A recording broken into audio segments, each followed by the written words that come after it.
maternelle relative, et enfin une hypothyroxénémie fœtale au 2e et au 3e trimestre. Sur cette plaque qui montre l'évolution des taux sériques hormonaux chez le fœtus humain entre la 10e et la 40e semaine, vous pouvez remarquer que la T3 est basse entre la 10e et la 30e semaine, alors que la T4 et la RT3 augmentent au-delà de la 30e semaine. Sur cette plaque, on peut voir aussi que chez un nouveau-né à terme, le pic de la TSH se voit à la 30e minute, puis on aura une normalisation. On peut aussi voir que chez un nouveau-né à terme aussi, que la TSH et la FT4 se normalisent au-delà du 3e jour, bien vers le 3e jour, alors que chez un nouveau-né qui n'est pas à terme, un nouveau-né prématuré avec petit poids de naissance ou bien en cas de carence iodée, on assiste à une normalisation de la TSH au-delà du 5e jour. Alors, qu'en est-il des conséquences de cette carence iodée? Commençons d'abord par les complications maternelles qui dépendent de la sévérité de cette carence. En cas de carence iodée légère à modérée, on peut avoir une hypothyroxénémie isolée maternelle, on peut avoir une hypothyroïdie infraclinique ou même franche, et on peut avoir aussi un goitre. Et quand la carence iodée est sévère, tous les troubles dus à la carence iodée sont possibles. Quant aux conséquences fœtales et néonatales, si la carence iodée est légère ou modérée, cela va d'une baisse du poids du placenta et du périmètre crânien jusqu'aux troubles du développement neurocognitif. Mais quand la carence iodée est sévère, les complications peuvent aller d'une baisse du poids de naissance jusqu'au crétinisme endémique et une complication invalidante. Qu'en est-il maintenant des conséquences des dysthyroïdies gravidiques? Commençons d'abord par l'hypothyroïdie gravidique. Si elle est patente, les complications sont un type d'avortement spontané, d'HTA gravidique, de décollement placentaire, et ça peut aller jusqu'à la mortalité fœtale et néonatale. Quant à l'hypothyroïdie infraclinique, les complications vont être identiques à ceux de l'hypothyroïdie patente, mais elles seront moins fréquentes. Si on est face à une hypothyroxénémie maternelle, elle peut être responsable chez la mère d'un accouchement prématuré et chez le fœtus et le nouveau-né de la baisse du QI jusqu'à l'augmentation du risque d'autisme. Qu'en est-il maintenant de l'hyperthyroïdie gravidique et de ses complications? Si on parle de la mère, on peut avoir des complications allant de l'avortement spontané jusqu'à la prééclampsie. Et si on parle du fœtus et nouveau-né, on peut avoir des complications à type de retard de croissance intra-utérin, de prématurité, de mort in utero, et on peut aller jusqu'à la mortalité périnatale. Ainsi, afin d'éviter toutes ces complications, bien toutes ces anomalies, il est essentiel de reconnaître, de typer et de traiter les dysthyroïdies gravidiques et ensuite d'évaluer et supplémenter éventuellement les femmes enceintes en iode. L'idéal serait une prise en charge basée sur des recommandations internationales validées et les toutes dernières sont celles de l'American Thyroid Association en 2017. Alors, l'objectif de cet exposé est triple. D'abord, apprécier les variations hormonales trimestrielles, maternelles. Ensuite, établir dans notre région d'abord des intervalles trimestriels de référence chez des femmes enceintes indemnes de toute thyropathie et des intervalles de référence de la fonction thyroïdienne néonatale. Et enfin, on va comparer nos résultats avec les intervalles colligés dans d'autres régions du monde, aussi bien chez les mères que chez les nouveau-nés. Notre étude prospective, débutée en mai 2009, qui s'est étalée jusqu'à décembre 2017, a concerné 761 couples mères-nouveau-nés. Toutes les mères ont bénéficié d'explorations thyroïdiennes trimestrielles avec dosage de l'iodurée et de l'iode dans le lait maternel.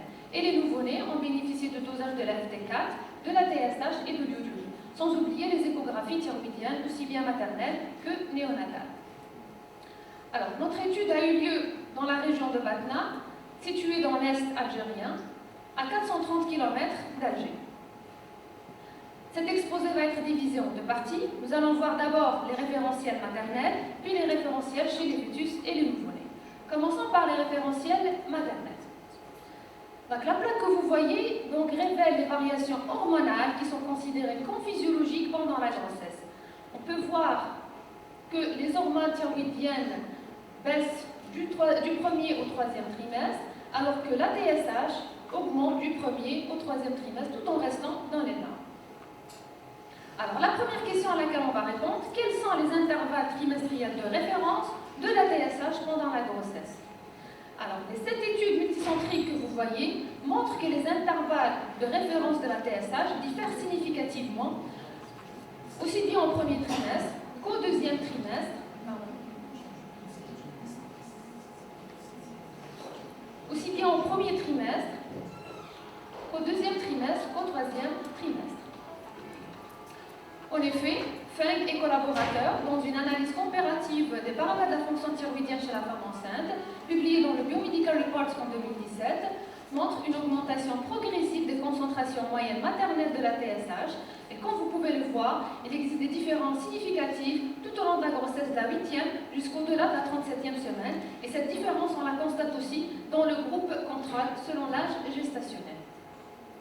Alors, notre référentiel, établi chez 761 gestantes, témoins, non-fumeuses, révèle pratiquement la même chose. La TSH est normale pour les 3 trimestres, même si on assiste à une augmentation entre le premier et le troisième trimestre. Il existe aussi des différences significatives intertrimestrielles pour les médianes ainsi que pour les percentiles. Nous avons aussi remarqué que quel que soit le trimestre, il existe des différences significatives entre les différentes normes, celles du labo, dans notre labo, donc en 2009, et celles du fournisseur RH.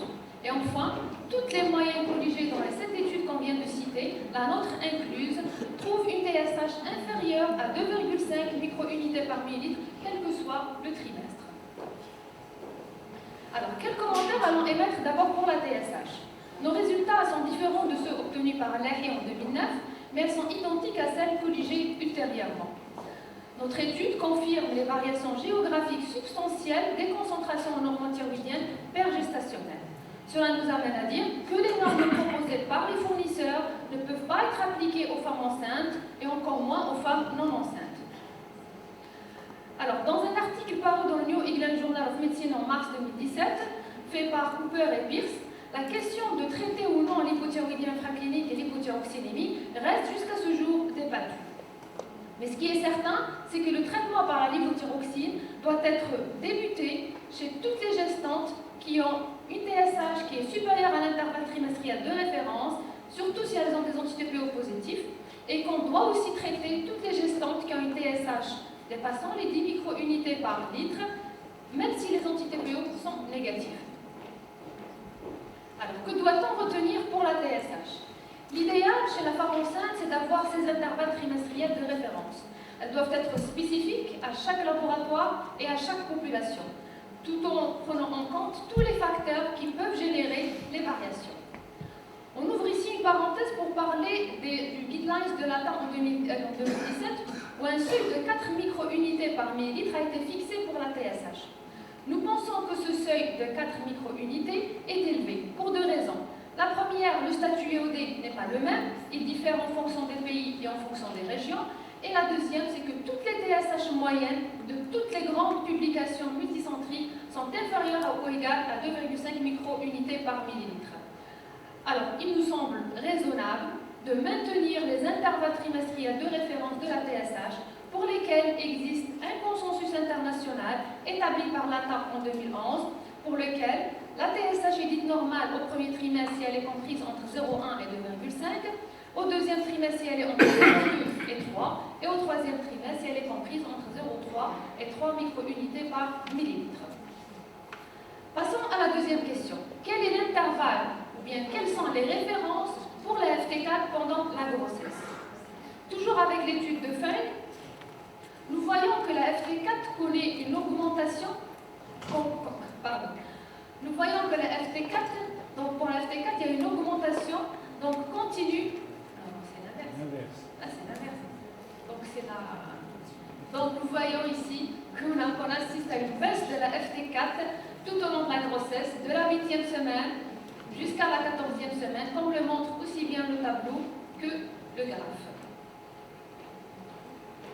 Alors, notre référentiel, établi toujours pour les 761 gestantes, révèle aussi la même chose, que la FT4 reste dans les normes pour les 3 trimestres, même si on assiste à une baisse entre le premier et le troisième trimestre, et les médianes et les percentiles trimestriels diffèrent significativement. Alors, que doit-on retenir pour la FT4? Dans notre série, les variations de l'FT4 entre le premier et le troisième trimestre sont identiques à celles rapportées par Feng et Chakrabarty en 2017. Alors nous pensons que la concentration de la FT4 chez la femme doit être maintenue dans le tiers supérieur de la normale. Il n'est pas d'une grande utilité chez les femmes enceintes de demander la FT3. En somme, donc de toutes les études qu'on vient de voir, il existe des variations de concentration de la TSH et de la FT4 qui sont inhérentes à plusieurs facteurs. D'abord, les méthodes de dosage n'étaient pas les mêmes. Deuxièmement, le statut nutritionnel, essentiellement le statut IOD, était différent. Troisièmement, c'était l'ethnie de la population étudiée qui était donc variable. Quatrièmement, c'est la taille de l'échantillonnage qui n'était pas la même. Et enfin, les critères d'inclusion et d'exclusion des femmes enceintes n'étaient pas identiques. Alors, la troisième question, c'est quel est le statut IOD de la femme enceinte dans le monde et essentiellement en Afrique? Selon le Global Scorecard de 2017, le statut IOD des femmes enceintes est variable d'un pays à un autre. Et ce qu'on peut voir pour l'Afrique, le statut IOD n'est adéquat que pour certains pays. Alors, si on parle de l'Algérie, il n'y a pas de publication nationale chez la femme enceinte. Pour le Burkina Faso, le statut IOD est insuffisant chez la femme enceinte. Il en est de même pour l'Égypte. Pour le Maroc aussi. Pour le Sénégal. La Tunisie, il n'y a pas de publication aussi nationale. Par contre, le statut IOD est adéquat chez les femmes enceintes en Afrique du Sud, en Tanzanie et au Sénégal, au Ghana, pardon. Donc, quel est le statut IOD? Après avoir vu le statut IOD de la femme enceinte en Europe, quel est le statut IOD de la femme enceinte dans notre région à Batna? Alors, au premier trimestre, nos excrétions iodées urinaires moyennes étaient basses et la médiane était de l'ordre de 66 microgrammes par litre. La constatation de cette carence iodée maternelle nous a amené, selon et conformément aux recommandations de l'ATA en 2017, à mettre en place une supplémentation iodée par des compléments nutritionnels enrichis en iode à raison de 150 microgrammes par jour. Comme vous pouvez le voir sur cette plaque, toutes les excrétions iodées urinaires étaient inférieures à 100 microgrammes par litre pour le premier trimestre. Mais après supplémentation iodée, l'apport iodé était optimal chez 25% des gestantes au deuxième trimestre et chez 66% des gestantes au troisième trimestre. Ce qui prouve tout l'intérêt de la supplémentation iodée. Nous avons essayé aussi de comparer les excrétions iodées urinaires, aussi bien dans notre région que dans d'autres pays du monde, et nous avons remarqué que la carence iodée n'existe pas seulement en Algérie. Ça existe aussi dans d'autres pays, dans des publications récentes, telles qu'au Royaume-Uni en 2015 dans l'étude de base, en Inde en 2017 et au Brésil en 2018. Donc, pour l'étude de Rajesh en Inde en 2017, vous pouvez voir aussi ici que les femmes enceintes n'ont pas été supplémentées en iode, ce qui a entraîné une baisse de l'excrétion iodée urinaire de pratiquement 42% entre le premier et le deuxième trimestre et pratiquement de la moitié entre le premier et le troisième trimestre. Alors, la supplémentation est bénéfique. Qu'en est-il dans notre étude? Donc, après supplémentation iodée, les excrétions sont passées de 66 microgrammes par litre au premier trimestre à 198 microgrammes par litre au troisième trimestre. Donc, on avait une augmentation considérable. La dernière étude publiée dans le Maternal Child Nutrition en 2018 par Katko rapporte la même chose. On peut voir ici que toutes les femmes qui ont été supplémentées avant grossesse, 4 semaines avant grossesse, avaient des excrétions iodées urinaires meilleures que celles qui ont été supplémentées au cours de la grossesse ou bien celles qui n'ont pas été du tout supplémentées. Donc avec des excrétions qui sont de 202 versus 193 et 113 microgrammes par gramme de crayon. Alors, jusqu'à ce jour, les recommandations de l'ATA de l'année passée restent toujours valables. Les besoins recommandés en iode chez les femmes enceintes sont de l'ordre de 250 microgrammes par jour. Chez la femme allaitante, on peut aller jusqu'à 300 microgrammes par jour. Qu'en est-il maintenant des variations du volume thyroïdien chez les gestantes, chez nos gestantes et les gestantes de certains pays du monde? Donc la comparaison des modifications trimestrielles du volume thyroïdien révèle ce qui est connu, c'est qu'au cours de la grossesse, la hausse du volume thyroïdien est déjà connue depuis très longtemps, mais dans notre série, on voit que l'augmentation était de l'ordre de 67% entre entre le premier et le troisième trimestre, vu que la carence iodée était plus prononcée que celle rapportée par Marietta en Nigeria en 2015 ou bien par Vanucci en Italie en 2017. Alors, qu'est-ce qu'on peut dire aussi? Que plusieurs travaux dans des régions de carence iodée légère à sévère ont objectivé cette augmentation du volume thyroïdien pendant la grossesse, donc c'est variable, de 20 à 35%. Selon Azizi, l'augmentation elle est minime, voire même absente si l'apport iodé est adéquat. On a eu aussi d'autres travaux qui ont rapporté une corrélation positive entre le volume thyroïdien et le gain pondéral gestationnel par trimestre, mais aussi entre le volume thyroïdien et la TSH, ce qui est connu, et entre le volume thyroïdien et le statut iodé.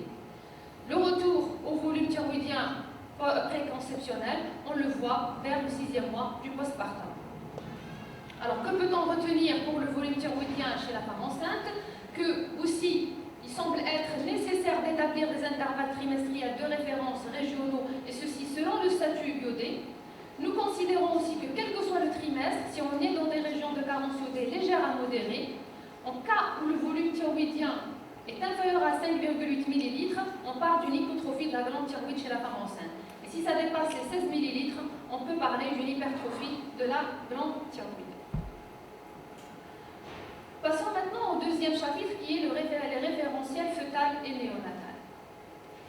Actuellement, il est connu qu'il y a beaucoup de difficultés diagnostiques vu l'absence fréquente des signes patents qu'on avait avant d'hypothyroïdie chez les enfants. Et selon Voulsma, les fœtus avec absence complète d'hormones thyroïdiens restent toujours protégés jusqu'à la naissance, voire même le premier mois, vu le transfert placentaire d'un tiers des hormones thyroïdiennes maternelles vers le fœtus. Donc, on peut dire que la persistance de la T4 maternelle peut aller jusqu'à la 3e, 4e semaine d'âge. Donc, le devenir neuropsychique de nos fœtus et de nos nouveau-nés est corrélé à l'âge du diagnostic de l'hypothyroïdie et aussi au début du traitement, bien à la précocité du traitement. Sur le plan épidémiologique, avant le dépistage, l'hypothyroïdie primaire avait une incidence un peu élevée, donc 1 sur 7 000. Mais après le dépistage, on assiste à une baisse de cette incidence, donc elle est de l'ordre de 1 sur 4 000 en utilisant le dosage de la T4 aux USA et au Canada, 1 sur 3200 en utilisant le dosage de la TSH en Europe. Par contre, on a connu une réascension de cette incidence aux États-Unis en 2002. Elle est passée de 1 sur 4000 à 1 sur 2372. Et les raisons de cette augmentation d'incidence sont multiples. On a d'abord la prise en charge qui est précoce, donc le screening est devenu très systématique. On a aussi la baisse du seuil diagnostic, aussi bien en utilisant la FT4 et la TSH, ce qui leur a permis de faire un diagnostic et une prise en charge des hypothyroïdies qu'ils appellent modérées et infracliniques. Troisième facteur, on a de plus en plus de prématurité. Donc, quatrième facteur, c'était l'ethnie, essentiellement hispanique et asiatique. Et enfin, les perturbateurs thyroïdiens qui sont actuellement bien individualisés. Par contre, l'hypothyroïdie secondaire et l'hyperthéastachémie transitoire gardent toujours une incidence réduite par rapport à l'hypothyroïdie primaire. Alors, arrivons maintenant au référentiel que nous allons utiliser pour parler de la maturation osseuse fœtale qui est essentiellement hormonodépendante. Donc, le premier repère, ou bien ce qu'on appelle le repère utile, c'est le point d'ossification fémorale inférieure, ou bien le point de Beckler. Il est visible à l'échographie dans 10% des cas quand on est à la 32e semaine d'aménorrhée. Il est sous forme punctiforme. Il est de 3 mm à la 33e semaine. Et il est constamment présent dans une grossesse normale à la 35e semaine d'aménorrhée. Alors, il existe dans tous les cas et il mesure 8 à 10 mm chez un nouveau-né à terme qui pèse plus de 3 kg. Alors que le point de Todd n'est présent que dans 78% des cas. Deuxième repère utile, c'est le point d'ossification du manubrium sternal, qui est très utile dans la surveillance des hyperthyroïdies fœtales. Il est présent au-delà de la 20e semaine, mais si on le voit précocement, ou bien si sa taille est importante, donc ceci est un bon indice d'accélération de la maturation osseuse. Donc il faut penser à l'hyperthyroïdie fœtale. Donc sur cette plaque, on peut voir la maturation osseuse normale sur l'échographie fœtale, où on a le point de Beckler à la 32e semaine, le même point à la 34e semaine mais qui augmente de taille, et en bas, on voit le point de Todd à la 36e semaine et à la 38e semaine, donc de taille un peu plus importante. Ici, sur le coupe frontal du genou à la 38e semaine, on arrive à voir les deux points d'ossification, le point tibial et le point donc, fémoral qui mesure 6 et 7 mm respectivement. Alors, nous allons arriver maintenant au diagnostic de l'hypothyroïdie congénitale. Comment ça se fait? Et nous allons utiliser l'algorithme qui a été proposé par Lafranchi en 2011, qui reste toujours valable. Donc, pour lui, il existe 4 possibilités. La première possibilité, quand la TSH est au-delà de 9 milliunités par litre, avec une FT4 qui est normale, inférieure à 0,6 nanogrammes par décilitre. Donc, à ce stade-là, le diagnostic d'hypothyroïdie primaire peut être confirmé. Deuxième possibilité, c'est quand la TSH est élevée, dépassant les 9 milliunités par litre, avec une FT4 qui est normale. Donc, on peut dire que l'hypothyroïdie est infraclinique. Mais on se retrouve face à deux situations. Donc, soit la première, quand la TSH est comprise entre 9 et 25 milliunités par litre, à ce moment-là, on doit surveiller et répéter le dosage de la FT4 et la TSH dans une semaine. Ou bien, si la TSH est d'emblée au-delà de 25 milliunités par litre, donc le traitement par l'hypothyroxine peut être débuté. Troisième possibilité, mais qui est rare, c'est quand la TSH est normale, avec une T4 totale qui est basse, mais une FT4 qui est normale. Donc le diagnostic du déficit en thyroxine binding globulin peut être posé. Et c'est une étiologie donc pratiquement rare de l'hypothyroïdie congénitale. Quatrième situation et dernière, c'est quand la TSH elle est basse ou normale, avec une FT4 qui est basse, inférieure à 0,6 nanogramme par décilitre. Donc, le diagnostic de l'hypothyroïdie secondaire est probable. On est obligé donc, de répéter le dosage donc, de la FT4. Si elle est toujours basse, donc le diagnostic de l'hypothyroïdie congénitale secondaire peut être confirmé. Et on peut aller plus loin dans l'analyse génétique pour arriver au diagnostic étiologique. Alors, dans notre étude, les explorations thyroïdiennes néonatales ont révélé d'abord pour les hormones donc, thyroïdiennes une FT4, comme vous pouvez le voir, qui est située, moyenne, située dans le tiers inférieur de la normale, qui était associée à une TSH néonatale élevée dépassant les 5 microunités par millilitre dans 25% des cas. Alors, nous avons utilisé l'algorithme de Lafranchi donc pour certaines situations, donc, et ça nous a permis de faire face donc, à la majorité des situations où on avait donc, des problèmes de diagnostic, et nous pensons que cet algorithme est toujours valable, même en 2018. Nous avons essayé aussi de comparer les iodurées médianes néonatales par rapport à celles qui ont été rapportées dans le monde. Et comme vous pouvez le voir, aux États-Unis et au Canada, les excrétions iodées donc médianes des nouveau-nés étaient subnormales, ou bien donc dites. En Italie, en Allemagne, dans notre étude, donc on a toujours donc, la persistance d'une carence iodée légère, d'où l'intérêt de la supplémentation iodée dont on a parlé, pré-père et surtout ne pas oublier la post-gestationnelle et renforcer ou bien encourager l'allaitement maternel qui devient de plus en plus rare. Alors, les échographies thyroïdiennes néonatales, on les a faites aussi pour les nouveau-nés et comme vous pouvez le voir, on a essayé de les comparer donc, par rapport à d'autres études et nous avons remarqué que le volume thyroïdien est variable selon les séries et il est essentiellement corrélé au statut iodé. Donc, la majorité des thyroïdologues considèrent un volume thyroïdien dépassant les 1,5 ml par mégawatts, d'où l'intérêt d'aller plus loin et de compléter l'exploration par un dosage de la FT4, la TSH, les anti-TPO et l'iodurée pour arriver au diagnostic étiologique.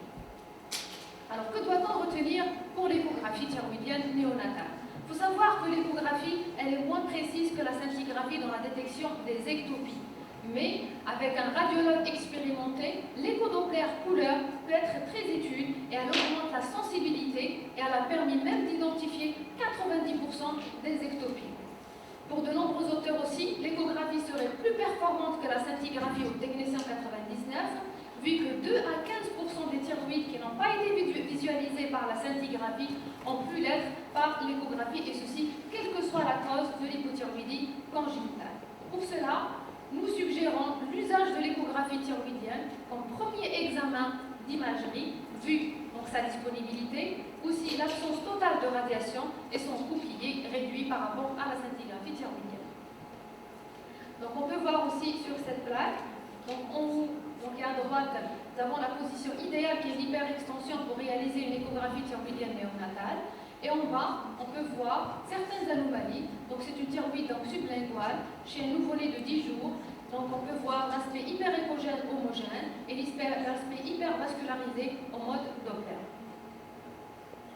Ici, on peut voir un autre aspect donc de l'hypothyroïdie congénitale, qui est l'agénésie de la thyroïde, avec absence donc, de la thyroïde aussi bien dans son lit qu'au niveau de la base de la langue, donc en réalisant une scintigraphie thyroïdienne.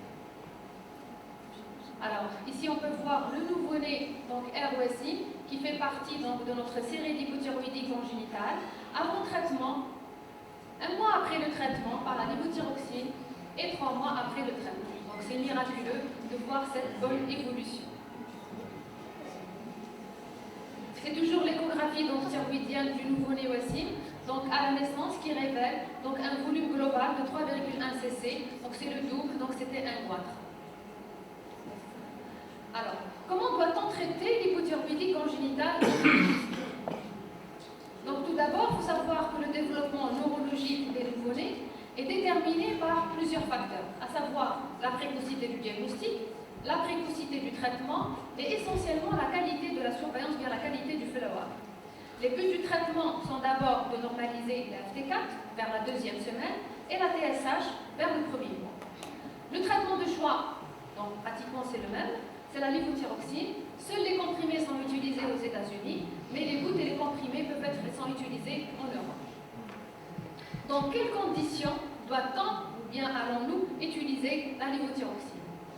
Alors, les comprimés sont à prendre le matin à jeun, en prise unique, directement dans la bouche, jamais dilués dans du lait, bien dans les biberons. Notre démarche est d'écraser les comprimés de levothyroxine dans du miel et de les donner à l'aide d'une tétine. Alors, l'American Heart Association en 2013 et la Lawson-Wilkins Pediatric Endocrine Society en 2014 recommandent de ne pas utiliser les gouttes de la levothyroxine parce qu'elles sont thermolabiles et de ne pas utiliser les génériques de la levothyroxine. On parle ici des nouveau-nés. Alors, quelle posologie doit-on donner à ces nouveau-nés avec hypothyroïdie congénitale? La posologie initiale pour certains auteurs est variable selon l'étiologie. Si on est face à une artériose, on donne de 10 à 15 microgrammes par jour. On donne 12 microgrammes s'il s'agit d'une ectopie et enfin 10 microgrammes s'il s'agit de troubles de l'hormonosynthèse. À l'instar de Selva, nous proposons une posologie quotidienne d'emblée de 50 microgrammes par jour à tous les nouveau-nés qui présentent une hypothyroïdie congénitale. Nous proposons aussi 50 microgrammes par jour de levothyroxine si on est face à un nouveau-né avec une TSH qui dépasse les 15 microunités par millilitre, même si la FT4 est normale. Donc nous suivons la démarche de 20 à 20. Alors, quel suivi longitudinal allons-nous proposer à cette hypothyroïdie congénitale, mais selon la franchise? Alors, pour lui, donc une fois le traitement initié, la surveillance se fera à l'aide de la FT4 et de la TSH à la 2e et à la 4e semaine après l'initiation du traitement. Puis, la surveillance se fera tous les 1 à 2 mois durant les 6 premiers mois de la vie, puis tous les 2 à 3 mois entre 6 mois et 1 et 3 ans, et puis tous les 6 à 1 an jusqu'à fin de la croissance. Qu'en est-il de la surveillance? Donc la surveillance, ses objectifs sont fixés. La FT4 doit être dans le tiers supérieur de la normale et la TSH doit être optimale entre 0,5 et 2 milliunités par litre. Donc tout a été fixé. Mais donc il reste toujours une petite situation, on n'arrive pas à faire la différence entre s'agit-il d'une hypothyroïdie permanente ou bien d'une hypothyroïdie transitoire. Donc c'est très simple. Rose propose, donc quand l'enfant aura un âge supérieur à 36 mois, donc il propose un traitement discontinu par la levothyroxine, 1 jour sur 2, pendant 30 jours, puis il fait le dosage de la FT4 et la TSH. Notre attitude est, quand l'enfant est âgé de plus de 24 mois, on substitue la levothyroxine, la FT4 par la FT3, et puis on dose la FT4 et la TSH. Nous nous sommes aussi intéressés à la fin à la concentration en iode du lait maternel. Et nous avons donc essayé de comparer les résultats de l'iode de nos concentrations médianes par rapport à celles dans d'autres pays du monde. Comme vous pouvez le voir, aux USA, les concentrations médianes en iode du lait maternel sont normales. Par contre, aux US, en Suède, elles sont borderline, elles sont à 93. En France, dans notre étude et au Maroc, donc on a toujours une concentration qui est basse. Alors que l'OMS recommande 90 microgrammes par jour d'iode chez le nouveau-né, donc tout ça prouve que l'apport iodé doit être adéquat, même en post-grossesse, que la supplémentation iodée, on doit la continuer même après l'accouchement, parce qu'elle reste toujours bénéfique. Bénéfique pourquoi? Pour la seule raison que les hormones thyroïdiennes dans le lait maternel sont insuffisantes pour la protection du nouveau-né de l'hypothyroxinémie maternelle. Donc une petite parenthèse, la concentration de la T4 dans le lait maternel, elle est inférieure à 2 microgrammes par litre et celle de la T3 est inférieure à 0,05 microgrammes par litre. D'où l'intérêt d'une supplémentation iodée. Alors, à la fin de cet exposé, donc on doit faire quelques commentaires et on doit aussi émettre quelques recommandations. Donc c'est ça l'intérêt de cet atelier. Donc, tout d'abord, pendant la grossesse, comme on vient de le voir, donc l'interprétation judicieuse des paramètres de la fonction thyroïdienne est impérative. Donc elle doit tenir compte des modifications physiologiques qu'on avait vues au début et surtout du statut iodé. De nombreuses études, la nôtre comprise, confirment les variations importantes des différents paramètres de la fonction thyroïdienne tout au long de la grossesse.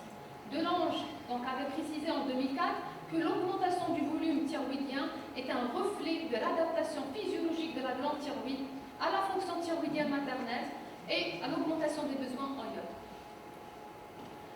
Nous avons aussi compris que établir des intervalles trimestriels de référence spécifiques, c'est très important. Parce qu'on a révélé l'importance des écarts qui existent par rapport aux normes qui sont toujours utilisées. Ces écarts importants vont entraîner une surestimation et même une sous-estimation des dysthyroïdies gravidiques avec toutes les conséquences qu'on avait vues au début. Donc s'obstiner à utiliser ces intervalles qui ne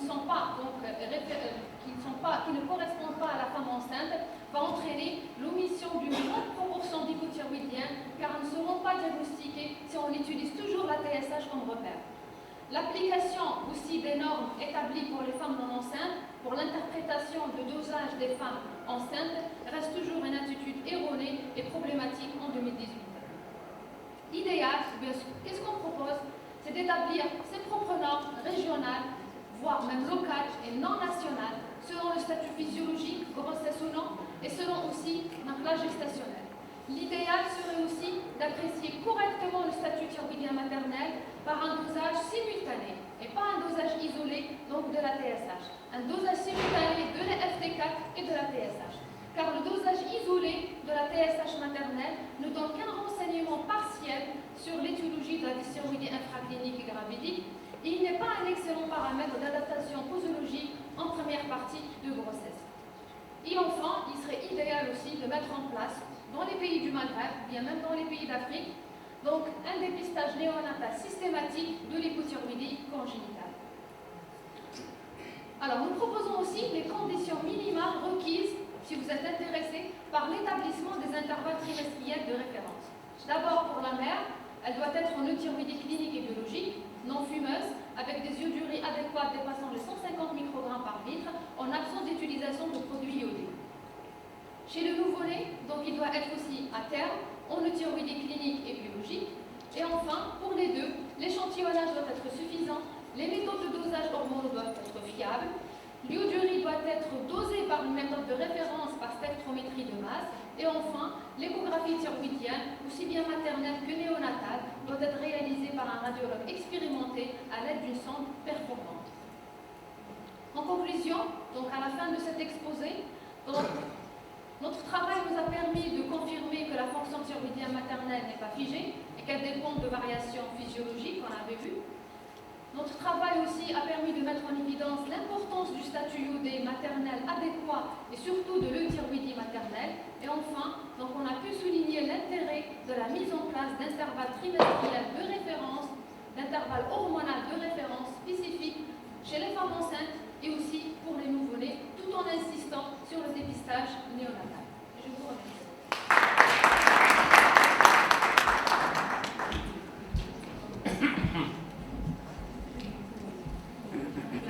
La séance questions-débats est ouverte.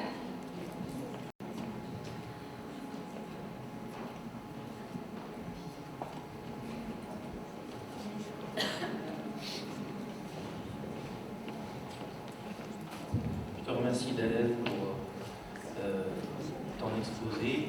Très clair, ma question n'est pas une question. Je voudrais savoir comment tu vas mettre ça sur papier, que tout le monde puisse en profiter, parce que c'était plein de détails, c'est très important. Donc la question, est-ce que tu vas me donner ton exposé, ou bien publier et me donner la publication, ce sera plus simple. Je pense que c'est plus simple pour le tout ça.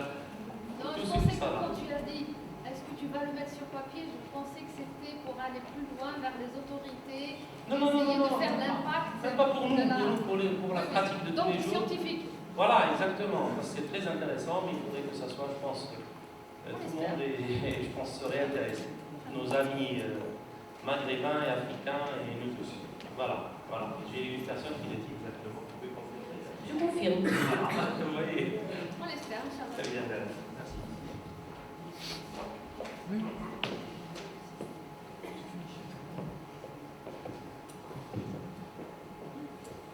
Merci pour cet exposé très intéressant, je vous félicite. Je voulais juste savoir, parce que vous avez dit que les guidelines actuellement pour les besoins en iode, c'est 200 microgrammes chez la femme enceinte. C'est ce que vous avez dit, les guidelines. 250 même. Et j'ai vu, il me semble que vous avez substitué vous-même par 150. Est-ce que parce qu'elle n'était pas une carence très sévère? Je voulais savoir pourquoi vous avez opté pour 150. On a seulement suivi les recommandations. C'est-à-dire, il propose de supplémenter par 150 microgrammes par jour de d'iode chez la femme enceinte. Les besoins recommandés, donc c'est ce qui est recommandé. C'est-à-dire, la femme a déjà ses besoins, a déjà son capital, auquel on a ajouté les 150 microgrammes. Donc au total, si on essaie de refaire, on peut aller jusqu'à 250 microgrammes par jour. Mais la base, c'est de donner 150 microgrammes. Merci. Une toute petite question concernant l'écho. Parce que vous avez fait l'écho, vous vous êtes intéressé beaucoup plus au volume de la glande. Est-ce que vous n'avez pas essayé de voir, par exemple, s'il y a présence de nodules, une prévalence de nodules chez la femme enceinte? Les détails, oui, il y en a. Mais c'est beaucoup plus pour parler des conséquences de la carence iodée côté volume thyroïdien. Peut-être ma question est complémentaire de celle de ma collègue. Qu'en est-il vous avez parlé de l'augmentation du volume thyroïdien des femmes non substituées, carence iodée, c'est ça?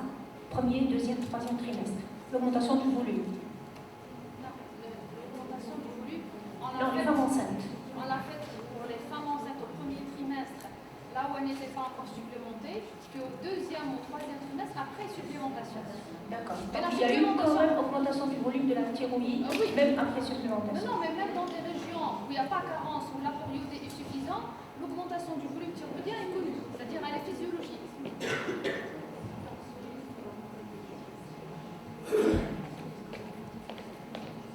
Merci.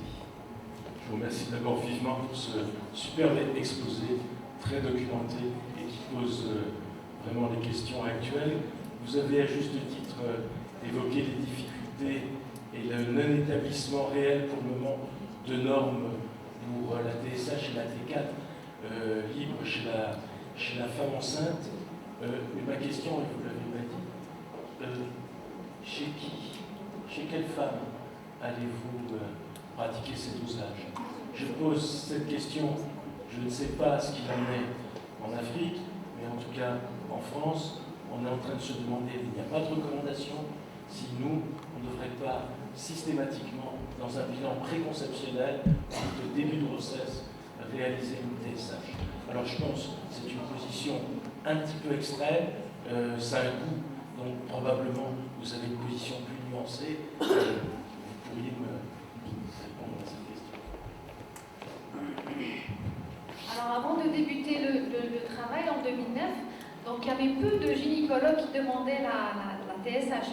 Mais après, quand on avait débuté et que les malades, que les gestantes étaient confiées à leur gynécologue et qu'on demandait de façon systématique cette histoire de TSH, on avait après constaté que les gynécologues se mettaient elles aussi à demander la TSH de façon systématique, ça je ne sais pas, mais après quand les malades venaient avec les TSH qui étaient limite hautes ou bien limite basses, on pouvait nous-mêmes, en tant qu'endocrino, chercher les facteurs de risque, donc pour lesquels le dépistage doit être systématique. systématique. Mais les gynécologues donc, le faisaient de façon systématique. Pour eux il fallait demander la TSH. Il fallait la demander parce qu'il y avait beaucoup de complications. Qu'on avait l'exposé, donc est divisé, le travail était divisé en deux. C'était les femmes enceintes témoins. Il y avait les femmes aussi, le groupe de gestantes avec dysthyroïdie. Donc en voyant le nombre de complications qu'on avait eues donc, chez les gestantes hypo ou bien hyperthyroïdiennes, donc ça les a incités à demander la TSH.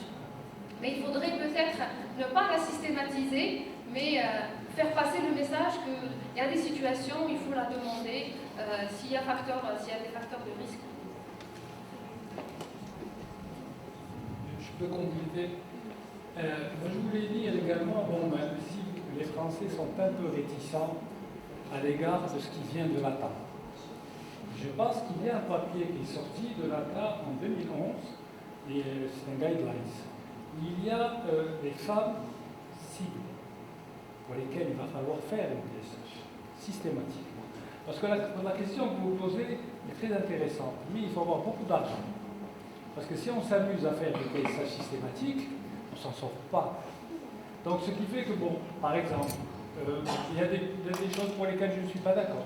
Par exemple, toute femme obèse, on lui demande une TSH. Si on a les moyens, peut-être, mais si on n'a pas les moyens, je ne sais pas. Par contre, si on vit dans une région de carence iodée, on a la preuve biologique qu'il y a problème. À ce moment-là, peut-être qu'il faudrait demander systématiquement justement cette TSH. Et à la fin, je voulais dire que cette histoire de TSH avec nos amis gynécologues, ça devient de l'excès. Vraiment, on est passé à l'extrême. Tous nos gynécologues, parce que la majorité c'est des femmes, et même les hommes gynécos, se mettent à doser la TSH. Je ne sais pas. Ça, je ne peux pas répondre à la question.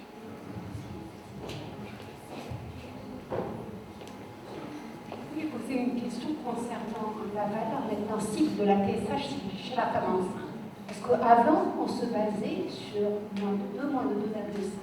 Puis est venu le référentiel international qui a dit qu'en absence d'une valeur référentielle locale, on allait se baser sur la limite supérieure de la femme non enceinte, moins 0,5. Or, pour nous, au Maroc, par exemple, pour la plupart, c'est 4,5 ou 4, moins 0,5, ça nous fait 4 ou 3,5. Donc, pour vous, est-ce que c'est les femmes non enceintes qui avaient des taux inhabituels, parce que là, vos valeurs sont inférieures par rapport aux femmes non enceintes, déjà. Donc, est-ce que nos référentiels chez les femmes non enceintes sont faux? D'accord? Parce que nous, si on se réfère à ce qui est dit au niveau international, c'est moins de 0,5 par rapport à la femme non enceinte. Donc peut-être que la femme non enceinte chez nous et dans d'autres pays, c'est fait de façon aléatoire et c'est pour ça qu'on retrouve des valeurs qui sont fausses. Parce que le travail précédent, c'est moi qui l'ai fait. Je vais vous répondre. Effectivement, nous avons fait des référentiels pour les femmes non enceintes. Et les TSH et les FT4 sont complètement différentes. Alors, la question, je ne sais pas, partielle, je vais vous donner une réponse partielle. La majorité des appareils de dosage sont d'origine allemande, c'est Roche, dans les pays du Maghreb. Or, ils nous donnent des normes de Bavière. Or, la Bavière, en Allemagne, c'est une région de carence iodée. Voilà. Et d'ailleurs, je ne sais pas si vous avez vu, le fournisseur Roche, la TSH, pardon, c'est 4, quelque chose. Et beaucoup de nos confrères, malheureusement, continuent à considérer ce seuil comme normal.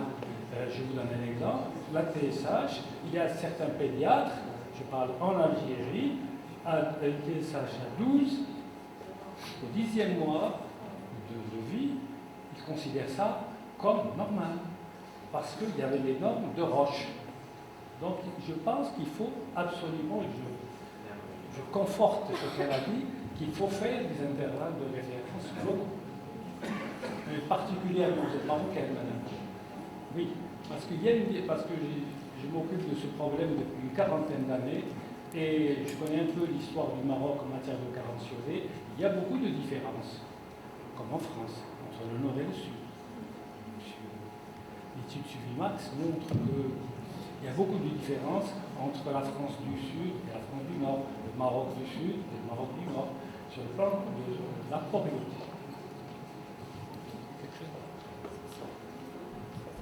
Est-ce qu'en Algérie, votre sel qui est commercialisé systématiquement, vous le supplémentez en iode ou pas? Parce qu'il y a encore beaucoup de médecins, je dis de médecins en France, je ne sais pas s'ils commencent ici, qui pensent que parce qu'il y a marqué sel de mer, c'est du sel iodé. En fait, la plupart des sels qui sont commercialisés ne sont pas. En France, il n'y a pas d'obligation de supplémenter.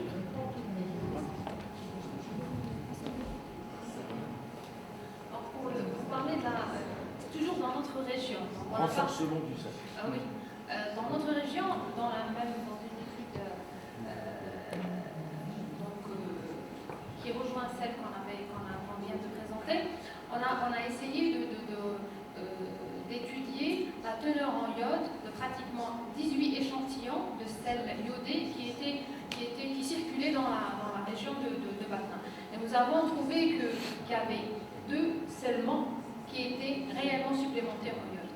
Donc, penser que la population pense que le terme sel marin ou bien sel iodé veut dire que réellement il est iodé, donc c'est faux, parce qu'on l'a confirmé et on s'est intéressé à ça, parce qu'en voulant supplémenter, on s'est dit, est-ce qu'il n'y a pas seulement la population de femmes enceintes, mais aussi la population générale. Est-ce que la population générale aussi, elle est réellement supplémentée? Parce que les femmes enceintes avec ce complément nutritionnel, on arrive quand même à faire des progrès. Mais dans la population générale, il n'y a pas autre solution. Donc, on avait trouvé qu'il y avait seulement 2 qui étaient réellement conformes sur les 18 échantillons.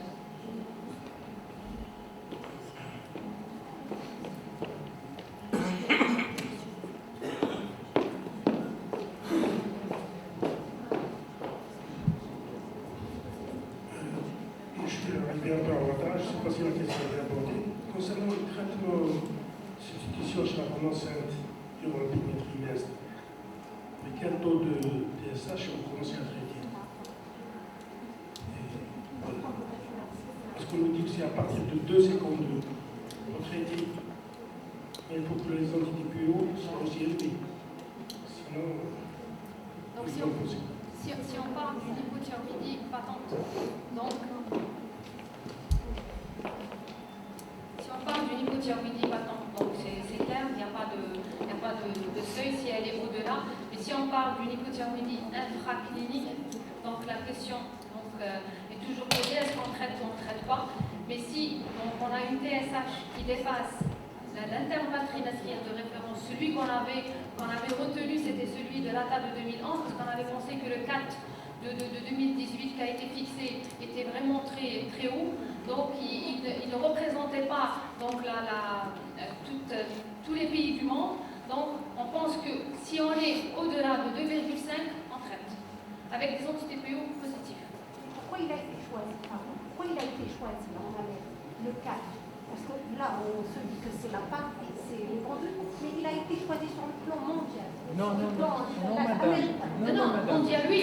Mais ce que vous avez vu peut-être sur le Global Scar de 2017, de 2016, de 2015, 2014, c'est-à-dire les 10 dernières années, donc je parle du moins de notre pays, de l'Algérie. Donc vous voyez, il n'y avait pas de publication donc, du statut iodé de la femme enceinte. Donc on se dit, c'est pour ça, donc je dis, on ouvre ici une petite parenthèse pour dire que ce seuil de 4 ne peut pas être utilisé pour 2 raisons.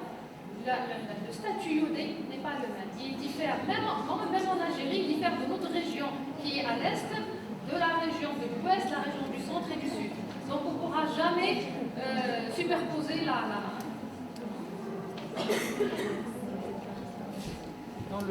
Dans le papier de, je ne sais pas si vous avez lu, madame, dans le New England, il y a Elizabeth Pierce et David Cooper qui sont les signataires, co-signataires, justement des références, entre autres, la TSH à 4. Ils vous disent, quand ils ont fait ça en avril 2017, c'était ce qui était sorti. Mais là, ils disent, juste après que nos soeurs, pas de réponse. Donc ils sont en train de faire marche arrière. Ce qu'ils ont fait, c'est pour les États-Unis. Ouais, ben oui, c'est pas la France, c'est pas l'Algérie, c'est pas le Maroc. Ce sont des normes pour eux. Mais bon, comme c'est la référence, on est obligé de suivre. On verra. Mais il faut On verra la toujours suite. être critique. On verra la suite. Je ne sais pas ce que vous en pensez. C'est un grand problème.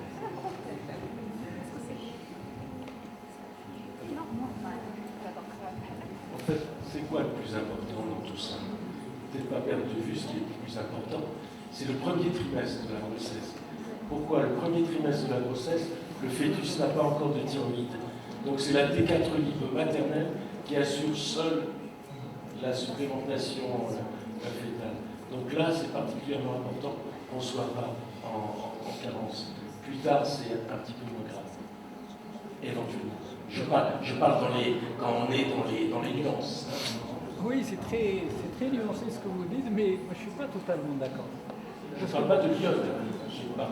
Oui, d'accord, mais bon, pendant le premier trimestre, c'est vrai, les hormones thyroïdiennes passent, mais pendant le deuxième et le troisième trimestre, une grosse quantité, parce qu'ils sont arrivés à évaluer la quantité d'hormones thyroïdiennes transmises par la maman à son bébé. À peu près un tiers des hormones maternelles passent. Donc, à mon avis, ça passe toujours. Voilà. Le plus important, c'est le premier trimestre. Et d'ailleurs, Delange, vous connaissez certainement, un grand ami, ils avaient fait un gros travail. Ils se sont rendus compte, en dosant la T4 et la TSH au niveau du sang du cordon, que pratiquement un tiers également des hormones thyroïdiennes maternelles, un tiers des hormones thyroïdiennes du bébé provenaient de la mère au moment de la couche. C'est très compliqué.